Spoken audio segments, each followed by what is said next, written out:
So, Cody, now I want to ask you some questions about Oklahoma State, and I want to start with the offensive line because this is an Oregon front four that coming into the year I felt was the best position group on the team.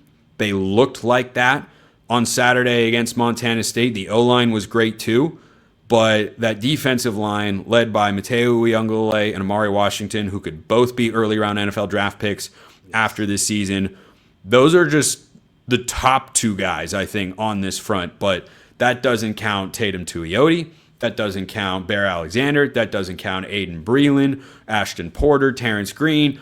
Those are depth pieces, but really quality ones. You've got to be able to block Amari Washington and Mateo Uiagalelei, or you're going to have a very long day. How confident are you in this Cowboys offensive line?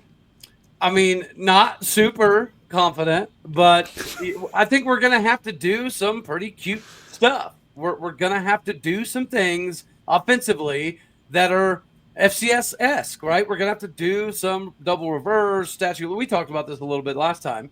I don't think we're going to be able to line up hat on hat, body on body, and get the best out of the Oregon defensive line. And that specific spot is the biggest concern. Everybody knew about Mateo, but dude, Washington, that guy's a problem. And even more so problematic for us is our starting center, Kason Carpenter. He is out for Oregon. So we're going to have to slide over the backup right tackle to play center and now be the guy that's going to help diagnose the defenses for the quarterback, who's also, by the way, making his first career start in Eugene, Oregon.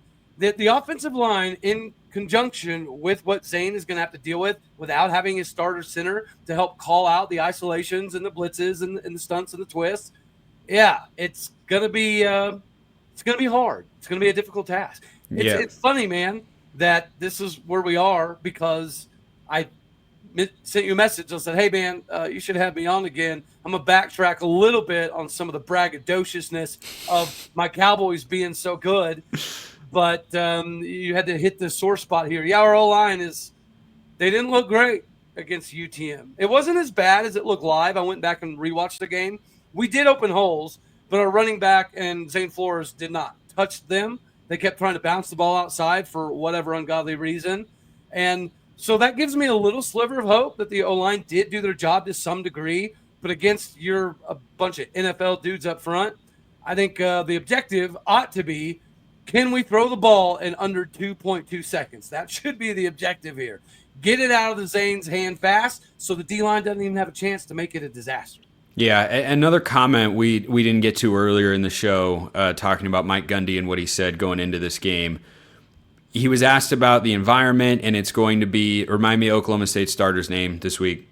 For QB, Zane Flores. Yeah, Zane Flores. Like, he was asked about that and said, I don't think the environment's going to affect him a whole lot. Again, I don't think that was Mike Gundy saying Autzen Stadium isn't loud. I think he just is expressing confidence in his guy that, yeah, a loud environment is not going to, affect him in a major way. Now, he might still wind up being wrong in that regard. And if Oklahoma State has 5 pre-snap penalties that come back to not being on the same page, or if the ball gets snapped when it's not supposed to, then yeah, that take will definitely look like an L. But again, that was one that I saw some Oregon fans, I think, interpreting online as like, oh my gosh, taking a shot at Autzen. Like, no, I think he's just confident in his guy. But Haas Haney wins the starting job, gets injured in week 1. That sucks. Like, that is the worst when if you think we're excited for the season, which we are, because content is more fun when the season's going on, players are working 10 times as hard, maybe more. Yeah. They're ready to go, and then getting hurt. Like, that stinks. But talk about what you've got with Zane Flores at quarterback and what Oklahoma State needs from him to, I mean, at least hang around with Oregon in this one. Well, and it's not even just that he got hurt. It's that he was balling the flip out before he got hurt, right? So he gave us a little dose of, holy crap, we got a guy again. Holy crap, we might actually be able to give Oregon a run for their money. And then he breaks a bone in his foot, the third series of the game. Enter Zane Flores. Now, I will say the Zane Flores has been a big deal. He's been the heir apparent, the next guy to take over for Spencer Sanders for a long time. Nebraska Player of the Year, still holds the all-time passing state record in Nebraska. Somebody that Matt Rule came in as soon as he got the job and said, that's my number one target. we still were able to hold on to him. Then that's one of the reasons you saw Garrett Rangel get in the portal. You saw Milwaukee Smith, 2 quarterbacks that both played last year for the Cowboys. It was because the upside of Zane Flores was so good that we would rather get rid of quarterbacks that we knew could run the system and go with the guy with the highest upside. So that is the common consensus. Zane Flores has top-notch upside. Is he ready to display it yet? I guess we're about to find out. But I think if he would have been the guy to lead the charge, he probably would have won the job in fall, right? So, again, there's no disillusionment here with what we have at quarterback. Zane is a better passer than Haas. That is the one thing that we do know. So if he has enough time in the pocket, he should be able to make some things happen. The question is he going to have that time? I'm also bummed because Haas Haney is a top 10 name in college football. Man, it's just incredibly. The Haas Express was really fun, and it rolled off the tongue very naturally.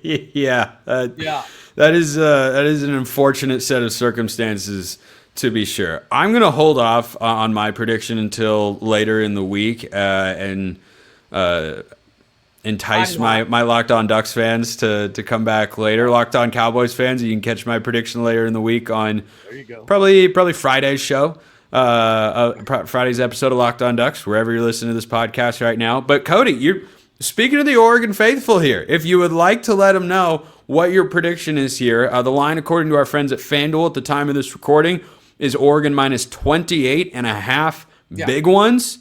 Your score prediction, sir? 34-21, the whiny, cry, pouty, butthurt Oregon Ducks. Oh, boy. You're just trying to make friends in Eugene, aren't you, Cody? No. So, again, I text you. I asked for this, but remember I said, hey, man, listen, I read some of the comments of my last appearance on your show, and maybe I need to, adjust some things. And then all this stuff with Gundy happened. And then Dan Lanning says what he has to say. And then people are going crazy online. And I was like, you know what? Never mind. I'm just going to keep stirring the pot because Oregon fans clearly have some extra levels of soft built in them. So not all of them, right? But the very vocal ones, I just think that people are searching, yearning almost for a reason to pretend there's some animosity with Oklahoma State. And evidently they seemingly found it. And then they decided to start bashing Oklahoma State repeatedly over the last 24 hours. We played Arkansas last year, and I thought SEC fans were wild. Oregon fans are taking this thing to a completely different level. I find it kind of wild. So, yeah, I texted you and said, hey, man, let me get back on your show just to make sure I didn't say anything too crazy. And then between that text and this time, I was like, you know what? Never mind. Screw all this business.